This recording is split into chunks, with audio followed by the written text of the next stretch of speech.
Welcome to the Senior Techie Podcast. If you're managing hearing health, yours or maybe a loved one's, you probably already know the tech landscape can be just incredibly noisy. Oh, absolutely. It is overwhelming. And, well, since May is National Speech Language Hearing Month, we really wanted to look at some research from places like cochlear, the American Academy of Audiology, ASA, and Rev. Right, because we want to cut right through that marketing noise. Yeah. We want to find the specific tools that can actually give you, our listener, your time and energy back. And trust me, you are fully capable of mastering this technology. Exactly. But before we look at the solutions, we have to kind of establish the baseline. I mean, over 48 million Americans experience hearing loss. Wow, 48 million. Yeah, it's a huge number. But it's actually astonishing how many adults over 50 just sort of forget to get their hearing checked every 1 to 3 years. Well, why do we ignore something so critical like that? Mostly because the decline is, microscopic. People don't just wake up deaf. They wake up thinking their spouse is suddenly mumbling all the time. Oh, guilty as charged. Yeah. I always blamed bad cell service for my phone issues. Right. We all do that. So the sources provide a really practical checklist for you. Things like, are you turning the TV up until others complain? Are phone conversations suddenly exhausting? Or do busy restaurants just sound like static? Okay, so let's say you check those boxes. The data shows that only 1 in 20 adults who could actually benefit from a cochlear implant actually have one. 1 in 20? Wait, what is driving that massive gap?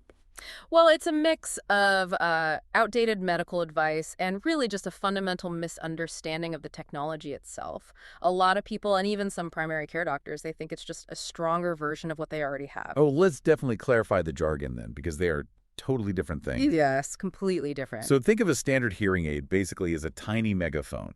It just takes sound and makes it louder to push it across a damaged part of the ear. Right, just turning up the volume. Exactly. But a cochlear implant, it's like building a brand new detour road.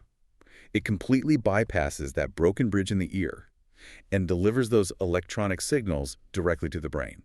I love that detour analogy. It really gets at the mechanics. But we do have to remember it isn't like instant magic. Oh, right, because it's a completely new road for the signals. Yeah, the brain actually has to learn a completely new way of processing sound. So it takes time and, active therapy to interpret those new signals. That makes perfect sense. But surgery obviously isn't viable for everyone. What if you just want to hear the doorbell or, stop blasting the TV in the living room? There is definitely a middle ground. The industry calls them assistive listening devices, or ALDs. So instead of amplifying all sound, they target very specific everyday needs. Like what? Like visual aids? Yeah, exactly. We are talking about smoke alarms that flash really bright visual cues or doorbell alerts that send a physical vibration right to a smartwatch. Oh, that's incredibly helpful. But what about leaving the house? Because the senior techie community is always asking about navigating public spaces. And I keep hearing this term hearing loop. Yes, hearing loops are fantastic. So to picture it, imagine it as this invisible private radio station that broadcasts the audio of, say, a movie theater or a conference directly into your hearing aids, completely cutting out all the surrounding noise. And the way it achieves that private broadcast is just fascinating. So many hearing aids have this tiny copper wire inside called a telecoil. A telecoil, okay. Right. And public spaces with a hearing loop are basically wired with a specific magnetic field. So when you step inside and switch your hearing aid to that telecoil setting, it physically syncs with the magnetic field. Wait, so it strips away all the background noise? Literally strips away the room's chaotic echo. It only plays the direct microphone feed. That is incredible. I mean, you are so capable of using this, it's literally just flipping a switch. Mm-hmm. But we also have to remember that hearing loss or conditions that affect speech like aphasia, they don't exist in a vacuum. Caregivers carry a massive, often invisible load. They really do. The research we're looking at highlights severe caregiver strain and depression. Which is heartbreaking. It is.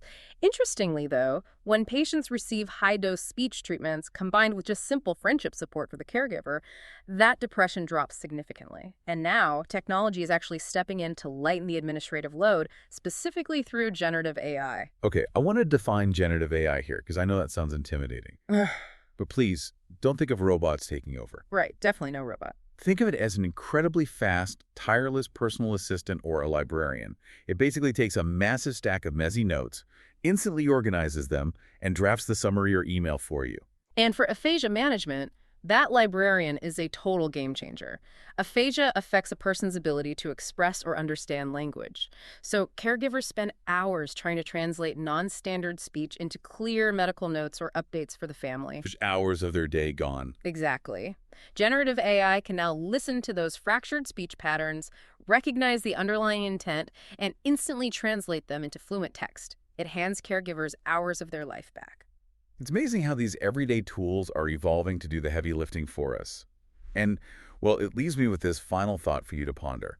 If AI and transcription tools can now seamlessly turn spoken words into text instantly, how long until these everyday devices learn to recognize and alert us to underlying health changes just from the sound of our voices? You know, the biometric data hidden in our voices is already being studied. It's a very real possibility. This podcast was brought to you by The Senior Techie. It's available on Apple Podcasts, YouTube, and Spotify.